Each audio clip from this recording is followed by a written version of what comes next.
Hey folks, it's Frithgar here, how you doing? Welcome back to Farming Simulator 19 here on the Hagenstedt map. Let's get back to reliving the glory days. Other farms where they expect you to break tines on a regular basis because of the rough fields, you run a piece of string through each of the tine heads and right the way around, you tie one up on each of these, or a thin piece of rope or something like that. Then you hear that you don't necessarily always hear the tine break because of the noise the machine makes anyway, but you soon hear the clattering that it's making when you've got a broken tine spinning around in your machine, and because it's being held by the bit of string, it's just kind of flailing around and bashing against the other tines.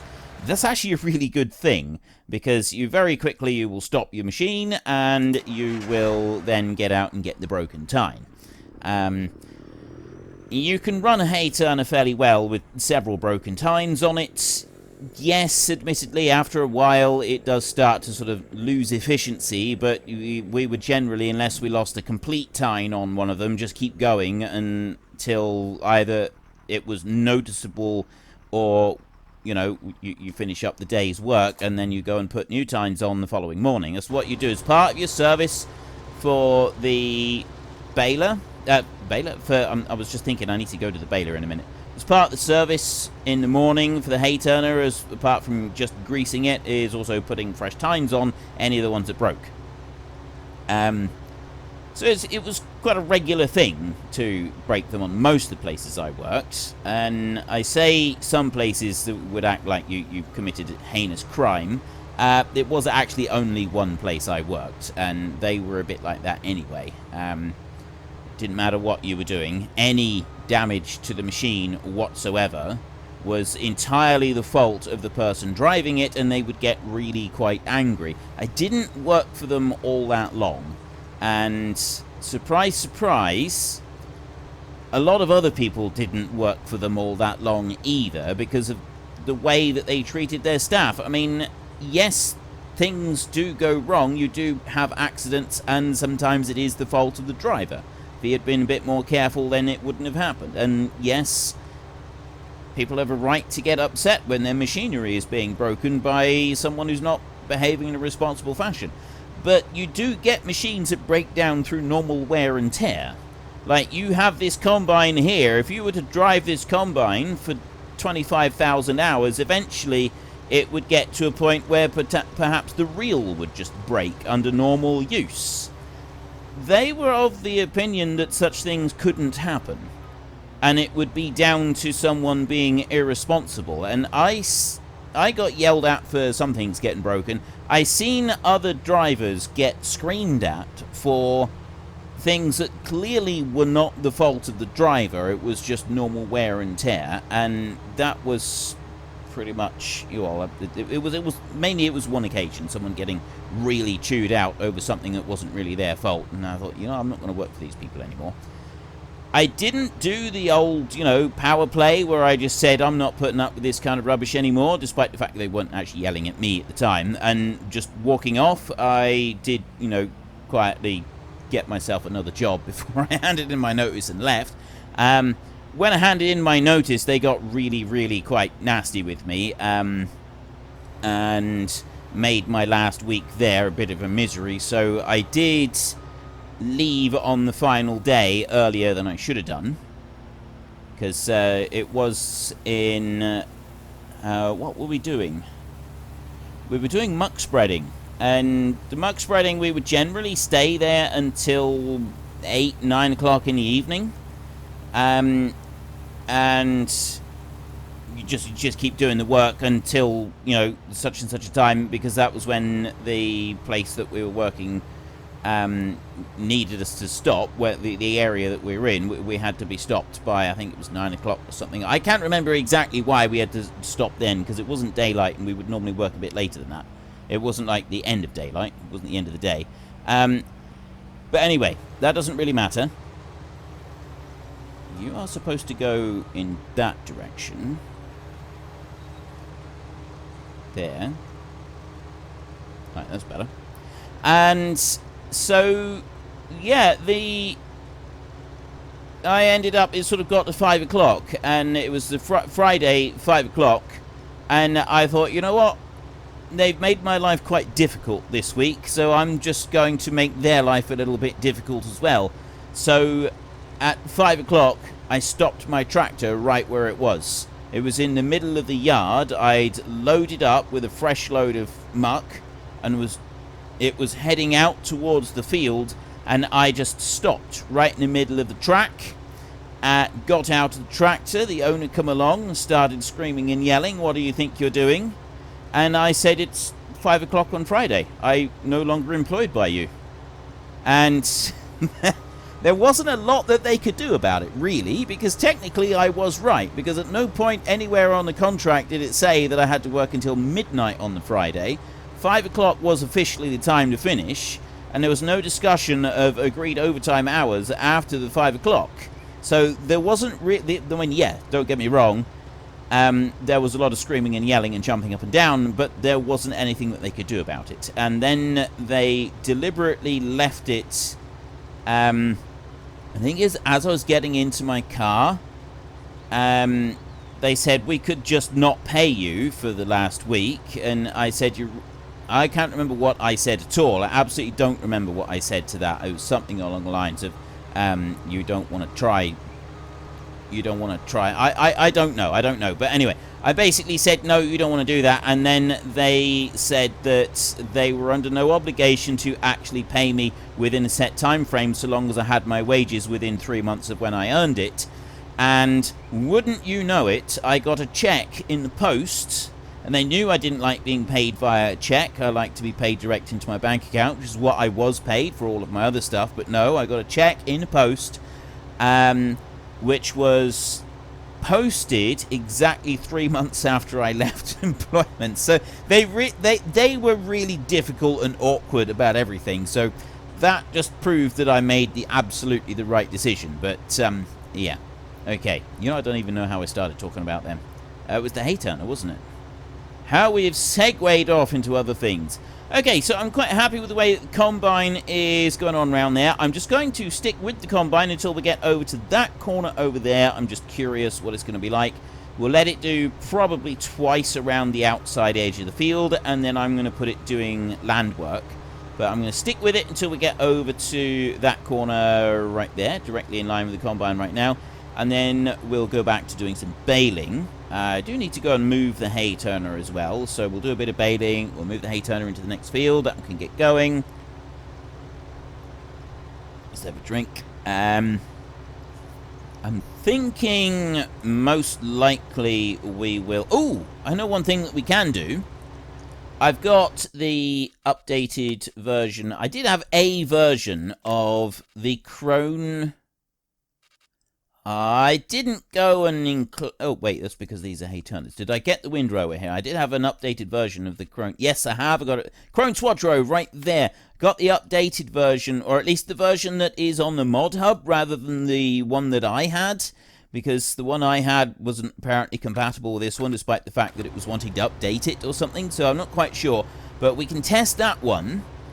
And hopefully that one will work. I don't know if our stayer will be able to pull that one, but I'm curious.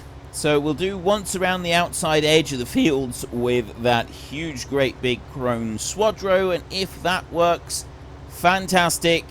We'll be using that one for doing all of our raking from this point on. Okay, so Combine is...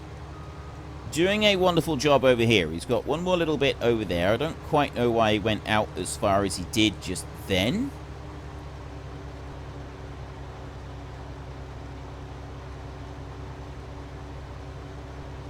Right. That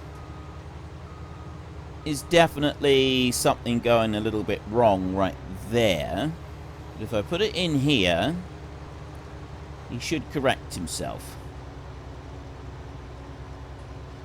So I don't quite know what that was all about. But the rest of it should be alright. So he should now correct again. He should like just nudge over onto that bit. But we don't know for sure that he's going to do it properly. Yes, he is. He's going to be fine. And he's going to head off onto his second time around the field. So that's fine there. I want to do baling. I also want to do this. He has finished this field up without any problems. So we'll run him up and we'll get this one started on the next field. And then we will do our baling, which we should have started a little while ago, but we didn't. So the Krone Swadro, that's the one that we're going to try on here. We've got 300,000 euros, which is enough to get it. It does appear that we don't need to concern ourselves with getting a second combine just yet. I mean, yes, sure, I'd like to, but we don't need to worry about it too much at the moment, which means that we can sort of focus on just enlarging things down here a little bit first before we start going and dealing with the Krone, with another combine. Okay, so that we can go up through there. Off you go. You're going to stay right where you are. You're doing just fine. And I want to go to this one. So I did increase the speed. I'm hoping that it's come through all right for this one. It would help if I lowered that down to the work position. Like that. And because we've got the maximum speed increased already to maximum that it can be, I put the speed of this one to 20. What did I put it to? I think I put it to 27k. In which case, the extra speed that we've got will put the total speed of this baler up to 34, which is what it's doing. I thought I put it to 28, in which case, in theory, it should be able to trot along at slightly faster than that, at 35. So let's just have a look. That's the big baler that we want right there, and 27. Ah, right. So 34 is maximum speed. I honestly thought I put it to 28, but I didn't. I put it to 27, so we got a 34k top speed for this baler. I think I said before that I didn't increase the variable bale capacity. I was thinking of doing that, but at the moment I'm thinking we'll stick with the 20,000 litre bales rather than pushing it up higher to a 40,000 litre bale. Later on, if we decide that we want to, then we will alter it once more. We've only got a couple of months left before FS22 comes out. So we're not going to be able to do a huge amount more on here. I mean, I say huge, we'll still get a fair bit done in 2 months. But we are going to be looking at the new game coming out. So one thing that I am going to be a bit disappointed about is the loss of this Heston Baler. Because I've already pretty much fallen in love with this Heston Baler. This is absolutely fantastic. The other thing that I'm going to miss is the work speed thing that we've got, which means that I can increase the work speed of all the basic machinery. That's a mod that I'm hoping would come to FS22 very, very quickly, and I'm not entirely convinced that it's going to. So I think that we will be without the use of that absolutely beautiful piece of workmanship, craftsmanship, mod, beauty, whatever you want to call it. It's a lovely, lovely, beautiful, amazing thing, and I absolutely love it. And I would very much like to see it in FS22, but I'm not going to hold my breath. I don't think that we will somehow. So we'll go whizzing on up through here and do this lot. We should be just about a trailer load of bales by the time we finish this field. And I go on and do the next field as well. And then we can pick up a few bales, and then that will then give us a couple of fields, and we can get started with some of the tractors for starting up the planting. We want to be able to go and do the planting as well, don't we? So we get a whole load of planting done, which is going to speed things up. We'll speed things up. We just get the oats into the ground. And if we're doing that before we do too much with the hay, then we're sort of still working quite efficiently, do the hay and the planting all at the same time, get all of that done, And then the only thing that we'd have to worry about is the fertilizer, but I'd already talked about, I mean, I haven't actually gotten feedback on that yet, because, like I've said before, I'm a little bit ahead on my recordings. But I am thinking that maybe we could just try the no second round of fertilizer, just to see what it comes out like, because that means we just do 1 lot of fertilizer with the planting, and we don't worry about spreading fertilizer on the field at all, even though I've now got 2 fertilizer spinners, so it is a pretty quick operation to go and get done anyway. It's just one extra thing that we've not got to worry about. It's just one more thing that is done, and we don't sort of have to deal with too much. Let me just get to the end of this row, and we'll see where our combine is. Come on round here. Just take that bit there. And now we're going to see how the combine is doing. You are doing an absolutely wonderful job. And the combine has just reached the very beginning of the next run. So what I think we'll do here... Actually, there's one thing that I want to do. Just go here very quickly. Start landscaping. Let's go over and have a look. He did that just fine. We had that mess around up there, but the second time he came through, he did it just fine. He didn't have any issues. So what I'm going to do now is I'm going to bring you in here. We could move up and down on the short runs, or we could take it here on the long runs.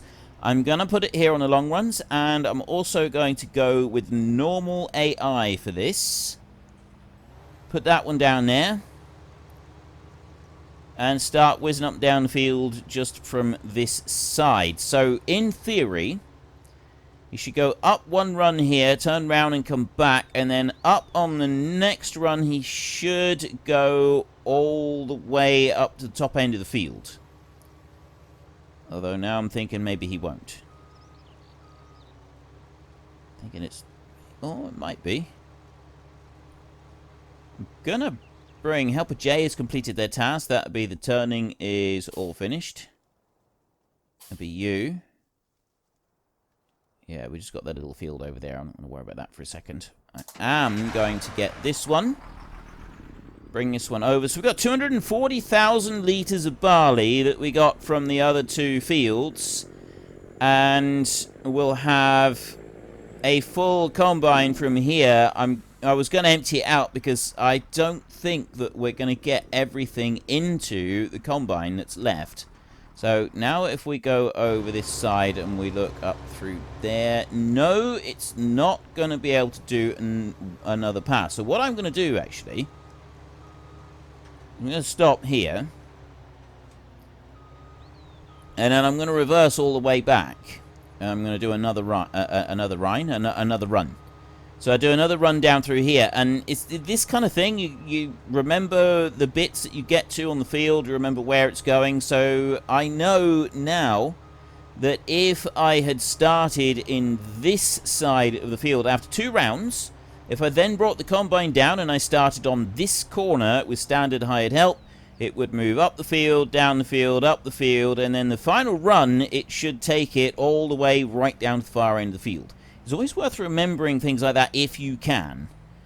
Like, yes, I know it's not easy to remember it for every field, but it's like in real life, your own fields that you have on your farm, you get used to the layout of the fields and the bits that you need to do with each field, and the best, most efficient way of working each field as well. And it does change. It chops and changes a little bit with each field, but you, as the farmer, as the owner of that field, you do get used to the layout of them and the best way to approach them. So, I mean, here, possibly, we aren't in the best position.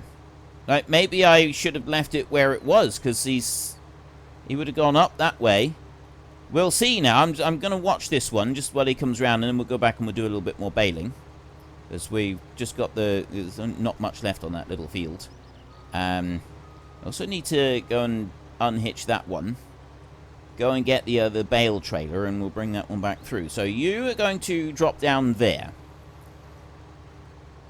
And you're going to head up across. Yeah, see, you look where that the edge of it lines up just here. That's not even close. We'd have been better off leaving as it was.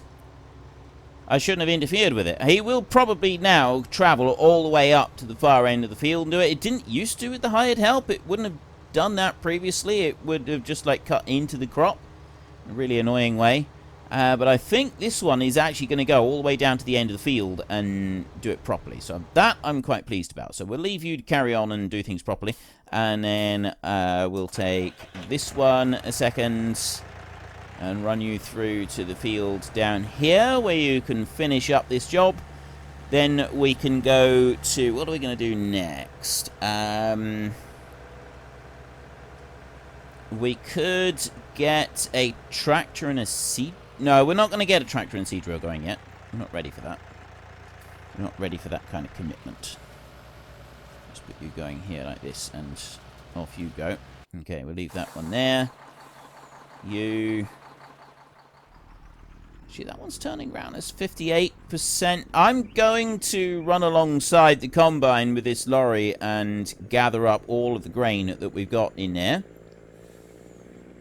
There we go. Nice long run down through there. So we've got 4 passes on the field here on the short runs. And then it's doing long runs all the way down across the field. I mean, yes, the auger is on the wrong side of the combine for us, technically. But we're not going to let small details like that stand in the way of what we want to do right here. So we can put 260,000 litres into the front, and then we're going to put the rest into the back. So there's that bit in there. And then a load more goes into here. Which means that we're going to be having several... I reckon that we could end up with a good 350,000 litres of grain in this by the time we're all finished. Let's load it up now. So we'll take you out of there, and we'll come all the way up over here like this. We will leave that one right there. Unhitch. And I will go through to the other field and get the trailer that we've got in there hooked on so that we can gather up the rest of the bales. I've got... okay. It goes pretty fast when we're going along here and he hasn't got anything on the back. Probably shouldn't be driving like this across the roads here. Wonder if we can get this thing to spin much. He's pretty well stuck to the ground. That's pretty good. I thought maybe we could get him to slide a little bit, but no, he's stuck to the ground quite enthusiastically there. So I'll pick that one up there, and I want to try and get an entire trailer load. So let's have a look. We want operating position for this one. Like that. So I got 2 out of 20 that I can load up. So I run round and I will grab what I can from in the field here, and then we go into the next one. I see. So it loads it all the way down the side of the trailer first, like that. And we do have a bit of overhang on the back. So that will make... we get 2 layers high of bales in here. So there's that bit. Helper F has completed that. That's going to be the hay turner. And we're not doing raking just yet, because we're going to be buying the new Krone Swadro 2000.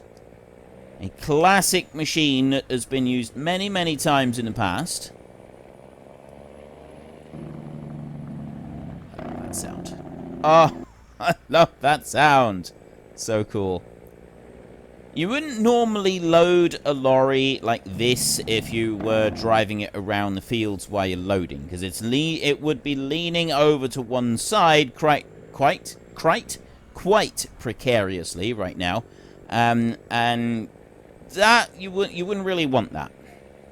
You wouldn't really want it to do that. Unfortunately, we did lose 2 bales to the barn over there, didn't we? I remember doing that now.